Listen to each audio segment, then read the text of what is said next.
In today's video, I'm going to teach you how to find your PayPal address for payments. If you need to check which email address is linked to your PayPal account for receiving payments, this is a very quick process. I'll walk you through exactly where to look so you can find it Basula and make sure you're sharing the correct payment address when needed. To begin, log into your PayPal account from your browser. Once you're on the main account screen, look toward the top right corner of the page. You'll see the gear icon which opens your account settings. Go ahead and click that icon to enter the settings area. After that, select the Accounts tab. This section shows the email addresses that are currently added to your PayPal account. These are the addresses that may be connected to your profile and used for payments, depending on how your account is set up. Here you'll be able to see your PayPal addresses listed clearly.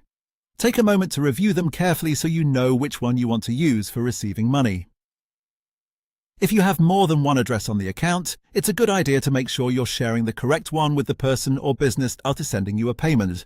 This is especially helpful if you've added multiple email addresses over time and you're not sure which ones are still active on your PayPal account. Seeing them in one place makes it easy to confirm the right address before giving it out. And there you go, that's how to find your PayPal address for payments. As a quick tip, always double-check the address before sharing it, especially if you use different email accounts for personal and business purposes. Using the correct PayPal-linked address helps avoid confusion and can make sure your payment reaches the right account without delays. That's all for this video.